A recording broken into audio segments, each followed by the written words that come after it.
is the VSiN Kentucky Derby Preview Show. Here is Patrick Meagher and Shaun King. Kentucky Derby Preview Show presented by Xpressbet here on VSiN, the Sports Betting Network. We welcome you in. I'm Patrick Meagher. He, of course, is Shaun King. Got a huge hour coming up for you. Ashley Mayhew is going to join us. Millie Ball is going to join us. And Jeremy Plonk's going to join us. It's an American tradition, Shaun King. Churchill Downs, first Saturday in May, and we talked about it. A kind of return to normalcy. 2 years ago, no fans. You've been there 6 times. We can talk about the fans and the impact on these green horses. These are essentially, these 3-year-olds, they're essentially seniors in high school. So we've got the fans 150 plus strong, 50,000 last year as we start to return to some normalcy. However, the big story this year is the lack of Bob Baffert. And of course, Medina Spirit was the winner last year until he wasn't, replaced by Mandaloun in the doping situation with Bob Baffert. Bob Baffert is the hair, he is the face, and he is the voice of horse racing. And he's not going to be there this year. That's big time. He's not, but a couple of the horses that he chose are. And so that's what makes this such a fascinating event, especially this year, because I think it's true parity. I love the American Pharaohs and the Justifies where, you know, this horse has to basically fall down not to win. But the Derby is most exciting in years like this. The 148th running is wide open. I can make a case for 8 to 10 horses and have a legitimate factual defense about why they're going to win the race. I actually have identified 2 specific horses that I'm going to base all my tickets around, and I can't wait to tell you guys how to get to the window with the right ticket this Saturday. Yeah, I'm going to key a horse up top as well. Then I'm going to wheel with a bunch underneath. But you just mentioned it. You know, when the morning line odds dropped, Shaun, it's interesting because the bookmaker essentially said there's Zandon at 3-1, which is an underlay of the century. And we'll talk about why coming up in just a little bit. Epicenter, to me, is the horse to beat. The horse out the Louisiana circuit. We'll get to him. And Asmussen, who's never won this race, is a great trainer. Messier could go gate to wire in this race. White Barrio, I think you know a little something about that horse. Donegal and Taiba. And then essentially you've got a bunch of 20 and 30 to 1s after that. So there's going to be value underneath. Absolutely. And I agree with you wholeheartedly as it pertains to Epicenter. And for those watching that may not be always involved in horse racing, these horses are going 1.25 miles. This is as far as any of these 3-year-olds have ever run. There are 20 horses in this field. Most of these horses have not been in fields with more than 10 to 12. So Epicenter being in the 3 post position. I know you hear a lot about the post position draw. Trainers dread hearing their horse's name attached to 4 through 1, and Epicenter drew 3. Now, he's talented. He may be good enough to win in spite of it. But because of that post position, because I think Summers tomorrow is going to send, I think there's a lot of other speed. Causeway is going to the lead. Zozos, like their only chance from out there is to get to the front. I'm actually going to have a couple tickets without Epicenter on them. I would say this. If they ran the Derby 5 times, Epicenter probably wins at least 2 if he gets good trips. But I'm going to throw him out because this is about hitting the home run. I want to hit the home run Saturday. I don't want to hit a single, Patrick, or a double. I want to hit the home run. And I can't hit a home run if Epicenter finishes in the top 3. Hey, like back in the day with the coach and your horse. That's Remember right. when he got started? I got hooked. 1988, winning colors, won the Kentucky Derby. There was this guy, white man, white hair, Dwayne Lucas. Coach. I fell in love with horse racing. I didn't have any money, though, so I couldn't bet. 1999, I get drafted by the Tampa Bay Buccaneers. I'm sitting in my house the first Saturday in May, and guess who has a horse in the Derby? He actually had 2. But I bet the Longshot, charismatic, put money on his head to win. He won. I've been hooked ever since. This is your opportunity on this show to find your charismatic. And the coach is 5 now, and he's got a horse in the 20 hole. Now, a couple things you just mentioned, which is perfect, Shaun. So let's set this up for maybe the casual observer of horse racing, and that is the variables coming into the Kentucky Derby. One, it's the field size. These horses, they've never run with 19 other horses, and when you're talking about those horses down by the rail, they just see a wall of horses crashing in on them as they head to that first turn. Secondly, the crowd. These are seniors in high school. Okay, they're 3-year-olds. A lot of them have never experienced a crowd or the fervor that they're going to experience here. How do they react to it? The special ones, Pharaoh and Justify, they didn't turn a hair. You mentioned also just they're finicky. Health. Are they going to be healthy coming into this? And then the 1.25 miles. This is the longest they've run. This is all brand new for these 3-year-olds. It is, and it's a lot to take in. And I actually think the fastest horse in the race is trained by Tim Yakteen, originally trained by Bob Baffert, and that horse's name is Taiba. And one of the reasons that I don't think Taiba's going to win, it's only his third start. It's been over a century since a horse that had only run 2 times 1883 won the Kentucky Derby. So I think he may be the best. I definitely know he's the fastest based on the speed figures. But bringing from that post in this bigger field with all the things going on, I'm going to try and beat Taiba as well. Dream scenario for Taiba. I'm not going to say I'm going to be betting the horse, but I'm probably going to bet the horse as we're getting going here on VSiN, the Derby preview show. Remember, you can check out the Derby Guide, vsin.com/Derby Guide. You mentioned it perfectly coming in as far as some of the themes. No Bob Baffert, so we have to discuss it. We're going to be having Millie Ball coming on the show a little bit later from Xpressbet. She is the wife of Tim Yakteen. Tim Yakteen was an apprentice under Bob Baffert. When Bob Baffert went through the suspension, he transferred his horses, Messier, 2 of the favorites, and Taiba over to the Yakteen barn there in Santa Anita. The question coming in, because he's so omnipresent and just always such a strong presence when you turn on, into the first Saturday in May, when you turn on the Kentucky Derby, you see Bob Baffert. Absolutely. You see that hair. Question is he shadow training these horses? Does he have a say in Taiba and Messier? Well, I mean, with the technology that exists now in America, I'm sure he's not just out of sight, out of mind. I'm sure he's involved in some way, shape, form, or fashion. But I'll say this. Not having Bob Baffert is a huge opportunity for some very prominent trainers, Chad Brown, Steve Asmussen, that have won a gazillion races but have never actually won the Run for the Roses. So I know they're looking at this as a major opportunity. Then you have the guys like Todd Pletcher. He has 3 horses in the field. He's won multiple derbies. He's sitting there like, this is my chance to reassert myself as the preeminent trainer in the United States of America, especially as it pertains to 3-year-olds. We talked variables. Let's talk weather, Shaun King, because 100% rain, 100% chance of rain, Oaks Friday, right? 50% chance of rain coming up on Saturday. This is a track that does dry quickly. So if the rain relents, somewhere in that Friday afternoon, early Saturday, they should be okay. But we should talk about once you start seeing a muddy track and a wet track, you go directly to pedigree. You do. And I watched, I might have played a little bit of Churchill Downs. No, you definitely leading up played, to Shaun. the Derby this week. But from what I've been told, Thursday it's supposed to rain.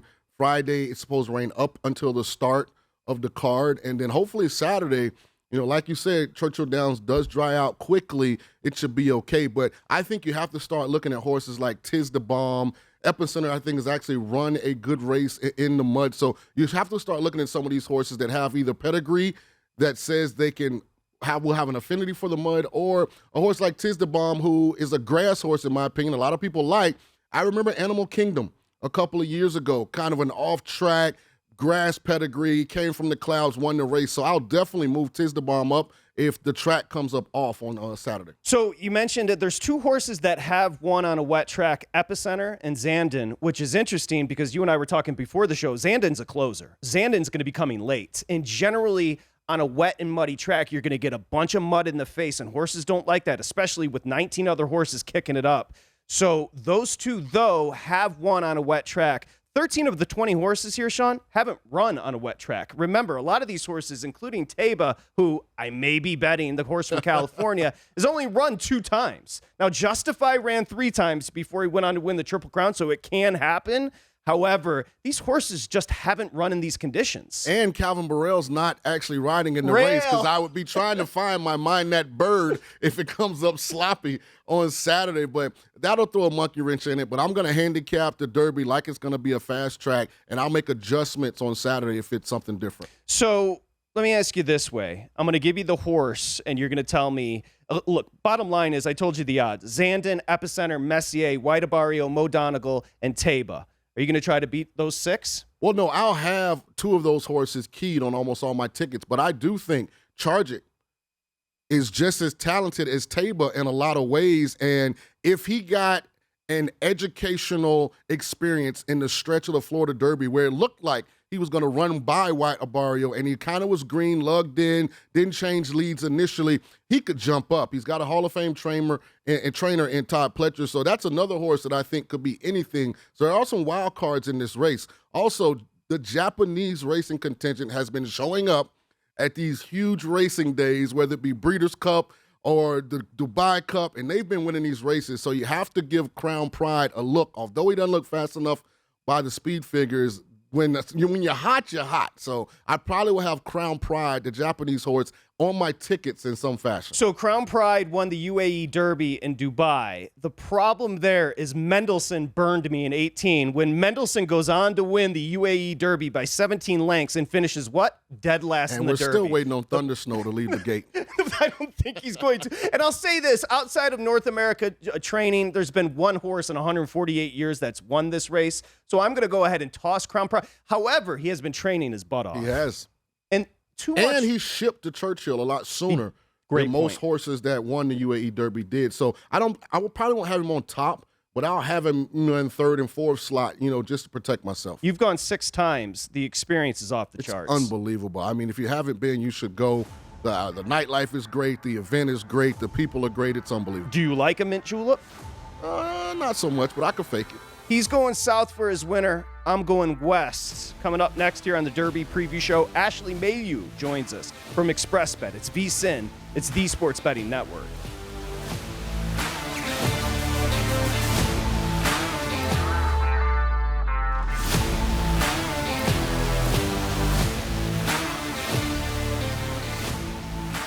First Bet wants you to get ready for horse racing's Triple Crown with a great offer for new customers. You can sign up with the promo code VEGAS22 and bet at least $25 on the Kentucky Derby, and you'll receive $25 in free bets for both the Preakness, Shaun, and Belmont Stakes. You must sign up with First Bet by May 7th using the code VEGAS22 to qualify. Register today using that code VEGAS22. VSiN.com/horses for all your horse racing needs. It's VSiN.com/horses. He is Shaun King. I'm Patrick Maher. This is the Kentucky Derby Preview Show presented by Xpressbet here on VSiN, the Sports Betting Network. Our friend Ashley Mayhew, of course, of Xpressbet down there at Gulfstream joins us now. We say hi to Ashley. She's not going to be there on Saturday, but she was telling us she's excited to go to the Preakness, which will follow the Kentucky Derby. First off, Ashley, Shaun and I were discussing how wide open the field is. Do you agree with that assessment that this is a wide open Kentucky Derby? 100%. I mean, obviously every year, as long as all 20 horses break out of the gate on the first Saturday in May, it's a good betting event. But I think especially this year, it's a stacked field. There's a lot of different horses maybe to get behind. And I think a really good way to see that is if you go on Twitter and you follow some of the horse racing people, we're all over the place in terms of our top picks. I think it's really hard to narrow it down just to one horse. Ashley, being based at Gulfstream, do you feel like they're overlooking the Florida contingent? I've heard multiple people say that they love Mo Donegal until he drew the 1 slot, yet he went down to Florida and was defeated by simplification and White Barrio. Chargett's not getting any respect. Is there a lack of respect for the Florida group? Yes and no. I think some horses are getting hyped. I think some horses aren't getting talked about. You mentioned Chargett and Mo Donegal. Mo Donegal, I saw a lot of hype and support behind, but there's the other horses too that raced at Gulfstream Park. Horses such as Simplification, who basically participated in all of Gulfstream Park's prep races, these 3-year-old prep races throughout the season. He was in all 4 of them. He hit the board in all 4 of them. Then there's the horse that Saffie Joseph Jr. trains, White Barrio, who actually had his final workout at Gulfstream Park during the races. They did it in between the races over the weekend. He looks great. They're not the ones getting the most love and from a lot of handicappers, which tells you a lot of things. I think they're all pretty talented horses, and I have opinions on each of them. But it's kind of funny when you look at the Derby, not that much hype. Then when you look at the Kentucky Oaks the day before, Kathleen O, who's been kind of sensational in her starts at Gulfstream Park, she's getting a lot of love. So I guess it just depends kind of who you're going with and who you talk to, because the opinions just really vary. Ashley Mayhew, of course, Xpressbet. I'll let Shaun ask about White Barrio. I think he's got an interest in that horse. Ashley, but I want to ask you about Chargett. Let's continue with the conversation. Pletcher, he's a Tappet. We know how great Tappet is as a sire. Chargett down the lane there in the Florida Derby was all over the map. You thought he was going to pass White Barrio eventually. He doesn't. He's very green. He's lightly raced. Tell us a little bit more about Chargett. I mean, you summed it up pretty good. He was pretty green last time out in the Florida Derby, but I think there's a couple of things to look at. It was only his 3rd career start. I'm looking at the past performances in front of me. He was a pretty game second on debut. Next time out, he was a runaway winner. He was much the best, but we're talking about tackling winners for the first time out. And, that's what he did in the Florida Derby, but it's a grade 1 event. So it's basically going from, I guess in baseball, single A to the majors all in one. I mean, it's such a big jump for that horse to kind of do that. And I thought he handled himself well, but you mentioned it. He was green in the stretch. He was kind of wiggling about and kind of wasn't sure of himself. And you hope that race, if you're his connections, was a learning experience, because as we all know, the Kentucky Derby, you have 20 horses, hopefully will break out of the gate. That's a lot of things that can happen throughout that race at 1.25 miles. So he's going to need to kind of improve even from that most recent learning experience. Now, Ashley, Epicenter's second choice probably should be the favorite, but he drew the 3-post position. He has shown the ability to get to the lead, so he has a good early speed, has a high cruising speed. Would the 3-post draw actually get you off of Epicenter to win this race, or if you think he's the best horse, you think he can overcome it? I think he can overcome it. I mean, you mentioned it, that he's got that early foot. So it's not like he's going to be breaking last out of the gate and have 19 horses all over him and in front of him. So I'm not super concerned about it. I think when people really talk about the Derby, obviously the 3-post position is not ideal, but 1 is the worst. And even being on the outside at 20, because you have to clear all these horses and kind of get position early on. So I think the post position draw obviously could have been better for him, but I don't think it seals his fate in this race. Perfect post, Ashley, for Zandon. And of course, after the post draw, he was your morning line favorite at 3-1. Feels like an underlay to me. You tell me. The workouts have been outrageous. Oftentimes we put too much stock in those, but Zandon may not go off come post time as the favorite, but right now sitting on the board at 3-1. So I had to submit my top selections for the Derby before the draw, and he was my top pick. And I say that kind of like with a lukewarm reservation. I do think he looks good. He gets the good post, as you mentioned. I thought the way that he won the Bluegrass at Keeneland, he didn't do it the easy way, and he really surged in the end and proved himself to be much the best, because for a bit, seemed like Smile Happy might kind of get his way, and then all of a sudden, Zandon comes from the back of the clouds and really made up ground late. It was a career best effort for him. He's a horse that I think is trending in the right direction. With the Derby, you got one chance. It's your 3-year-old season. It's the first Saturday in May. A lot can happen. Prepping for that race all season long as a 3-year-old. There can be a lot of obstacles, and it's all about getting good at the right time. I really thought last time out he showed another dimension, and I think he can step up once again. Well, Ashley, I'll tell you this. Chad Brown's trophy case is hoping that you're right, because he has a spot reserved for this run Kentucky Derby trophy that it doesn't have anything currently sitting there. However, Todd Pletcher has won multiple derbies. He has 3 horses in the race. What do you think of Todd's chances? Todd, he always has kind of a good fleet of horses. I'll remember when he won several years ago with Always Dreaming. It was always a goal for him to kind of, get that Derby win. We mentioned Mo Donegal. He's interesting, kind of looking at his trip in the Holy Bull. He ran okay. It was his first race since his 2-year-old year. Maybe he needed one. I thought last time out in the Wood Memorial, he ran a pretty solid race. Looking at the second and third place finishers, they're not coming back here. So that maybe gives me some reservations. But you have Irad Ortiz Jr. Scheduled for ride, which is never a bad thing. We talked about Charge It already. Just kind of having that limited experience. And he's one of few in here that kind of have limited starts. He's got 3. There's another runner with just 2 in here.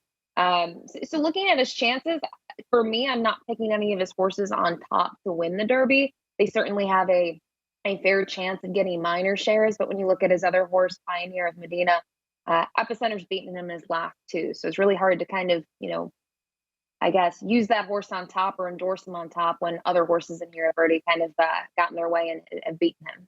So, Ashley, we have heard that it could be wet on Saturday. Does that move a horse like Tiz the Bomb up, or is there another horse that we should identify if the rain doesn't stop by Saturday's post time? Yeah, rain is a huge factor. And obviously some horses like kind of the off-going. They like the sloppy track. Others don't. I feel like when you look at the Kentucky Derby, there's always a chance for rain. And sometimes horses they don't handle it the same way. So when you look at some runners in this field, you mentioned Tiz the Bomb. He's interesting because he does have some dirt races under his belt, but primarily he's raced on synthetic surfaces and turf. He does have a dirt win, but it was his first career win. It was his maiden victory. So there's been talk, can he handle it? Some critics say he'll be able to handle the dirt. Doesn't matter since he's won on it before. Others say he's a better synthetic horse. Looking at some other horses in the field, I think Barber Road is a horse that's going to be closing from off the pace. Sometimes when you see an off track, that's not ideal, but he has a pretty solid second place finish over a sloppy main track. So I do think it does play a role, but also looking at these horses, some of them have never raced over a sloppy track. That's a whole other element of, I guess, confusion because you have nothing to go off of to say they'll like it or not, kind of a wild card. Ashley, give me a bomb. We just got about a minute here. So a lot of horses on the board at 20, 30 to 1. Give me one, whether we use them underneath. Give me a bomb you could see hitting the board. My one that I think a lot of people disagree with, I like Barber Road, the horse I just mentioned. He's got post position 14, which I don't mind. Trained by John Ortiz, ridden by Ray Gutierrez. He's a horse, you look at his record, I know he hasn't won since, I believe, back in November as a 2-year-old, but you see a lot of seconds and thirds. And I mentioned he's a horse that closes from off the pace. When they talk about the Kentucky Derby, it comes down to pace. We've seen horses forwardly placed win. We've seen crazy performances like Mind That Bird, who's kind of circled the field from dead last. It doesn't happen all the time, but I think a horse like Barber Road, there should be pace for him to run at. I think he's going to have a late run. He's proven to be kind of clever in the stretch and make up ground and not always having the perfect trip. So for me, he's going to be a huge price, and I think there's a lot to like about him from what we've seen and a lot to like about his connection. Must follow on Twitter, Ashley_Mayhew, Xpressbet. Ashley, thank you. Enjoy the Preakness when you get there. Thank you very much. Thanks, guys. Have a great one. Okay, thank you very much. I just want to say that Gun Runner, you know Gun Runner, yeah, Taiba's daddy. Heck of a horse. He loved the slop. He did. I'm just teasing you. Yeah. I'm just teasing you just a little bit. Jeremy Plonk's going to join us next here coming up on the Kentucky Derby preview show. Shaun King, Patrick Maher, we're coming back. It is VSiN, the Sports Betting Network.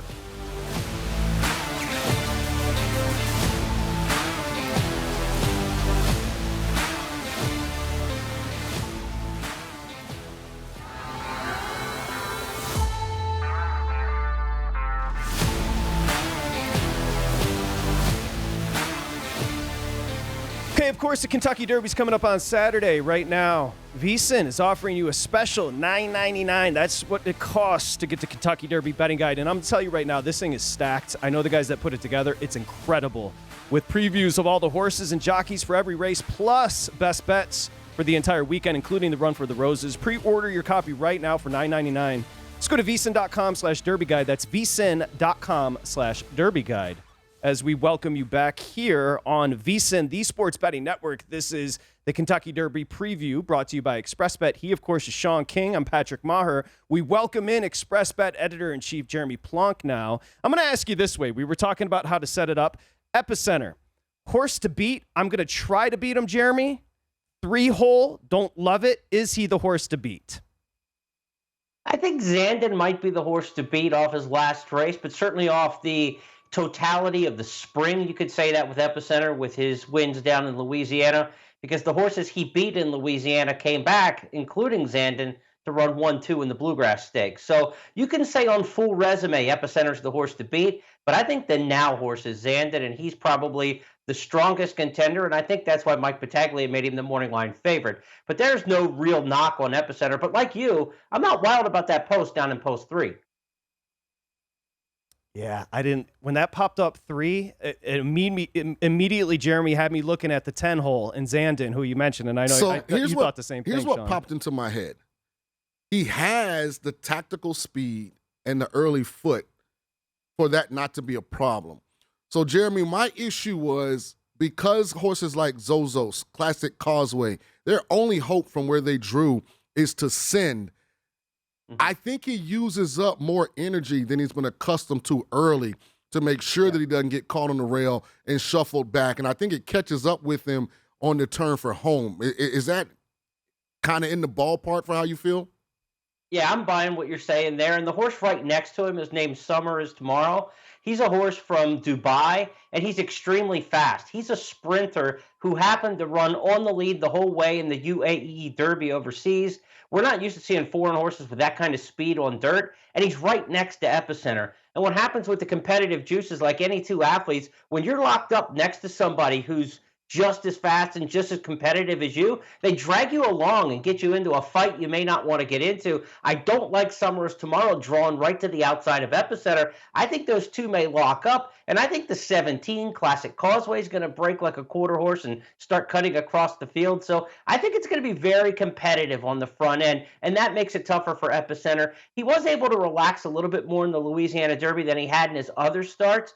But his workouts in the morning, he's kind of geeked up and getting after it with his workmates, which is a good thing for fitness and building stamina and things like that. But from a competitive nature, I'd like to see him turn the switch off a little bit. I have a lot of respect for him. I think Epicenter's been the top 3-year-old in terms of building a resume this spring. But I just think situationally, he might get caught in a bad matchup. If he wins, he will have earned it. Now, Jeremy, 2 trainers actually have 3 entrants in the Derby, and that being Todd Pletcher and Brad Cox. Cyberknife kind of turned a corner in the Arkansas Derby and ran an unbelievable race. Secret Oath, who was the favorite, runs Friday. Will the result in the Kentucky Oaks influence how you feel about Cyberknife in the Derby, or have you kind of already come to a conclusion? I think you never dismiss form lines, right? And like competitive, it's like strength of schedule for our sports people, right? You just beat Nebraska last week, and Nebraska came back and beat Minnesota, and you're playing Minnesota this week. You kind of feel better about your matchup. So if you see a good performance by the Philly Secret Oath, who came out of the Arkansas ranks, if she runs well, that will make the Arkansas horses feel a little bit better about their chances and backers of them. I think that's a realistic thing. You talk about 3 horses in the race for Brad Cox. They're all drawn way outside. They're all like 15 and out. So he's got his work cut out for him. He got he's had some good fortune in the Derby with some placings and things like that by disqualification last year for Mandaloon and winning a Kentucky Derby that way in the courts. But I'll tell you, his luck kind of ran out a little bit at the post draw. Those weren't 3 great posts for his. You say 3 horses in the Kentucky Derby sounds awesome. I remember the year Nick Zito ran 5. I think it was 2005. He had Bellamy Road, who just won the Wood Memorial by like 22 lengths. And Nick Zito got nothing in that year's Kentucky Derby. So having 3 doesn't ensure you greatness. Having 5 doesn't help sometimes. So it only takes 1. And the great thing about the Kentucky Derby versus any other sporting event in the world, and it gets me excited every year to say it, these horses are 3 on the first Saturday in May, 1 day in their whole life. Can you imagine being an athlete, like you say, an Olympian, you train your whole life for something and only comes around every 4 years? There is 1 day in your entire life in a horse's life to be remembered forever. There'll only be 3 on the first Saturday in May once. That's the cool thing about it. There's no replicating it in sports. Kentucky Derby preview show. Shaun King, Patrick Maher, Jeremy Plonk, Xpressbet joins us. Let's talk Messier. And yes, for casual fans, named after Mark Messier. It's a Canadian horse. Santa Anita Derby, Jeremy, that's the best prep coming into the Kentucky Derby. He was chasing Forbidden Kingdom when Taiba went past him. Messier, 6-hole. Your thoughts?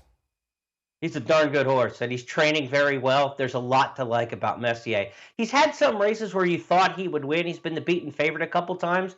So you can say he doesn't always bring his A-plus game, but he's training like a horse who might. And I like to give a lot of scientific handicapping knowledge, but I'm going to drop this one on you instead. I was walking out of lunch after getting a cheesesteak yesterday. I looked up at the TV monitor, and Mark Messier was on it. It's an omen. Jeremy, that is what we call an omen in sports betting. I can't give you any better data than that. Hey, Jeremy, I know you guys and at Horse Racing Nation, you guys do a great job. I follow you all the time, so I know who you like in the Kentucky Derby. But tell our audience, what's your selection for the Kentucky Derby, and convince me why I should go against how I currently feel about this particular horse. I am going with Mo Donegal. I'm going back to the future. I loved Mo Donegal last week. I about threw up in my lap when he drew the 1 hole in the post position draw, but I'm staying loyal, Shaun. I'm going back to him. His last 3 furlongs in the Wood Memorial were 35 and change, 35 seconds and fractions behind that. Just stunningly fast, the last 3 furlongs of the Wood Memorial. I'm going back to that. I know the draw is awful. He's going to be 17th going into the clubhouse turn because he's going to get shuffled back. But I'm hoping the pace is fast. You've got one of the best, if not the best, jockeys in America in Irad Ortiz aboard. And I think he gets to make the last run, and he was sensational in the Wood Memorial. Todd Pletcher, his trainers, won the Derby twice. Let's see if this one can't work out a trip. It's going to take racing luck for sure. But I think he would have been about an 8-1 shot prior to the post draw. I'm thinking he's going to be closer to 14, 15-1 now because people are going to be jumping off the wagon. So if I can get more price, I don't want him at 8-1. But if he's 14 or 15-1, I'm back to Mo Donegal, and he's the guy. Zandon is the obvious pick. Otherwise, I think there's no resume knock on Zandon coming into this race. The post draw was perfect for him. He's the most likely winner, probably Zandon. But I'm sticking with Mo Donegal. Call me bullheaded, but I'm doing it. Now, Mo Donegal beat Zandon as a 2-year-old. But when he went down to Florida in the Holy Bull, he ran third, a closing third. Does it bother you that the majority of the top horses in this Derby chose not to prep on the East Coast and on the New York circuit? So maybe his competition wasn't as significant as maybe some of the other horses. Yeah, that's fair. That's fair. The race he won in the Wood Memorial wasn't the deepest field, but the horse he beat early voting may win the Preakness in 2 weeks. His owner, Seth Claremont, is from Baltimore. He's keeping him out of the Derby, and he's a very strong front runner, early voting. So an early Preakness look ahead there. The horse that was able to be, was on the lead the entire way in the Wood Memorial and got nailed at the wire is a very good one. The rest of that field, maybe not so much. So, yeah, that is a concern for sure, the competition that Mo Donegal has run against. I'll say this, though. He didn't run great in Florida, but he didn't run terribly down there. A lot of horses just don't winter well in Florida. When they come north, they perk up, the cooler temperatures, less humidity, and the horses find themselves sometimes when they get up towards the bluegrass in Kentucky. So that's a bit of, that's definitely a bit of concern. He doesn't have the strength of schedule numbers, as you will, of Epicenter. I think Epicenter's taken on the best competition. So, Jeremy, we only have about a minute left. So much of the Derby in recent history has been horses have to be forwardly placed. So in your opinion, when we turn for home on Saturday, what does the front end of this Kentucky Derby look like? Well, I'm hoping the no-hope long shots are the horses that go to the front, right? What's happened in recent years is the best horses in the Kentucky Derby were also horses who had a lot of early speed, from, California Chrome through recent times, a Maximum Security when he got disqualified, Justify. All the major Derby winners were horses that had early speed. The horses who are the early speed in this year's race, Sands, Epicenter, are all kind of like long shots. And so I think when you got long shots battling on the front end, they're not going to stick around. That's my hope, that maybe this year's Derby will be different than the last 3 or 4 that have been virtually won wire to wire. We haven't seen a deep closer win the Derby since Orb in 2013, so it has been a long time. The Derby point system has changed that a lot because sprinters aren't making it into the Derby. But we've got a little bit different makeup of the field this year, in where the horses I call cheap speed, the horses who really don't have a big chance of winning this, are going to be at the front early in the race. Let's hope maybe it can collapse for us if we want to come from behind horse. Xpressbet's Jeremy Plonk. Thank you, Jeremy. Good luck to you and Mo Donegal. We're back with Millie Ball here on the Kentucky Derby Preview Show. It's VSiN, the Sports Betting Network.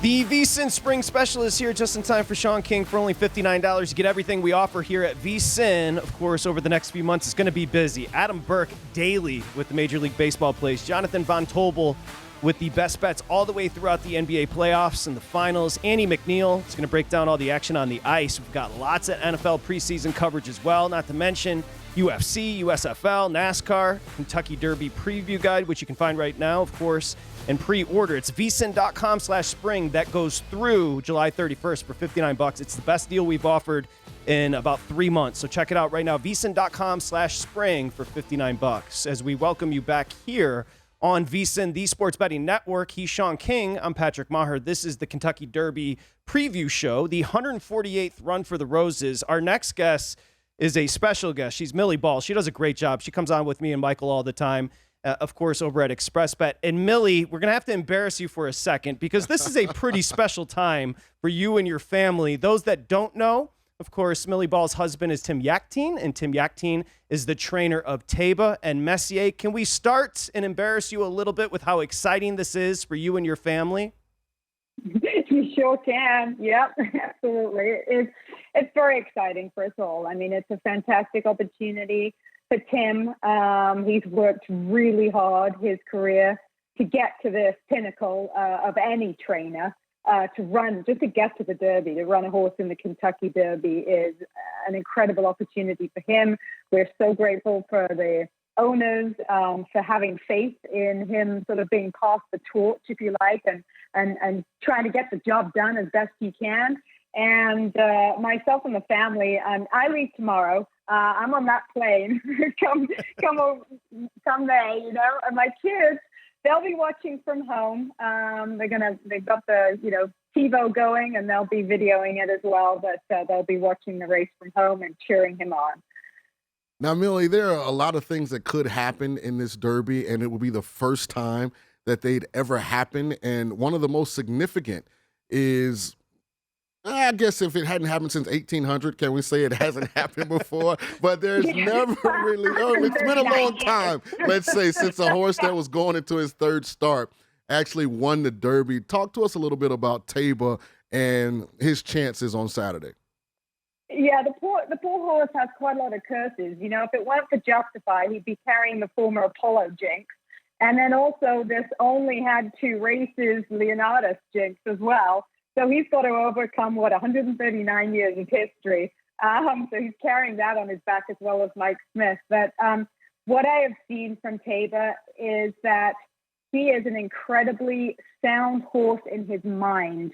I've been watching him train back there via, videos and schooling and galloping and his work today. And he is just so focused. He doesn't let anything worry him. It's unbelievable, as lightly seasoned as he is, that he is tolerating everything as well as you could expect.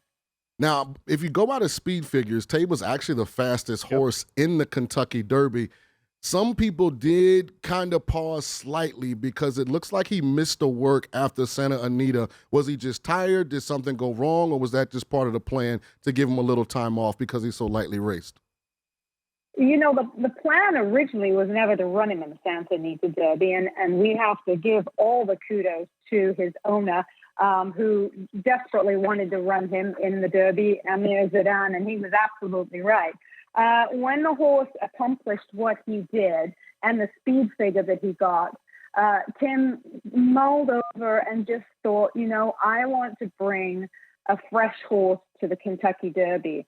And the only way I think I can do that and to try and avoid that awful, we call it the bounce theory, when a horse runs such a big race and improves so much from start 1 to start 2, for him to do that, he felt that the only way he could do that was by designing a one work going into the Derby. Now, he did have a little blowout today, which is exactly what he did 3 days out from the Santa Anita Derby. Very little difference between the two, just a slightly slower work. And I asked Tim about that this morning, and he said, look, it's a different track. I just wanted to make sure that he got over it well, and it was merely just to let him get his confidence over the track and stretch his legs, and that's what he did this afternoon. But, to answer your question, it was, once he ran the Santa Anita Derby, it was very much planned, a one-work deal. Now, Messier is a horse that if he would have won the Santa Anita Derby, he actually ended up finishing second to Taiba, probably or most likely would have been the morning line favorite for the actual Kentucky Derby. I'm of the opinion that he was not all the way cranked for the Santa Anita Derby because he was coming off of a significant layoff before that, and that was almost in some ways a tightener to get him ready for Saturday. How is Messier doing, and what are his chances, you think, on Saturday? I think you hit the nail on the head there, Shaun, with the fact that he wasn't completely cranked going into that race. He'd had, 60-odd days in between races, and he did all the heavy lifting in that race. He ran a dynamite race because the only way we were going to beat Forbidden Kingdom was to get into his game. And so that's what Messier did. He went after Forbidden Kingdom and then just paid for it at the very end of the race and got beat by Taiba. So what I'm seeing from him training back there is he's ready to run again. He is a sharp horse. You can see it in his gallops in the morning. You can see it when he comes off the track. He balls up and he's just a bundle of energy. So I'm really happy. That's one of those races that I think, as you said, just tightened him up, and now he is ready to run the race of his life. I mean, you know Messier and Taiba as well as anyone, outside of your husband, Tim. We have heard that it could be a muddy track on Saturday, that weather could play a role. Does that hinder Taiba and Messier in any way, or do you think they both can handle a sloppy off track just fine? You really don't know until you try it.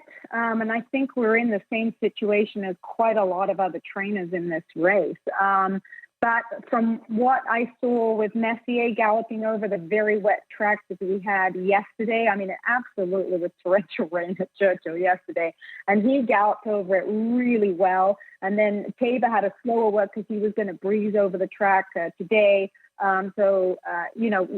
So far, both of them seem to have handled it, but that's galloping. It's not, at 37 miles an hour. Well, I hope you're ready for your husband to be a superstar because, Millie, I have to tell you, Tim has been effusive about these horses. He has not ducked the pressure at all, which I think is pretty awesome. And it's going to be pretty exciting on Saturday. Enjoy it. Enjoy every second of it, Millie. Thank you. Thank you very much, and thanks for having me on. And you guys, good luck in your selection for Derby. Good luck with you as well. Thank you very much. Millie Ball, of course, Xpressbet. Thank you. Appreciate it. And shout to your husband and you because I'm all over Taiba. So you're picking Taiba. Well, it's a dream scenario. To win the 140th I've got the Kentucky fastest Derby. horse Okay. that just beat the second fastest horse in Messier by 2 lengths in the Santa Anita Derby, which is the best prep coming into the Kentucky Derby traditionally.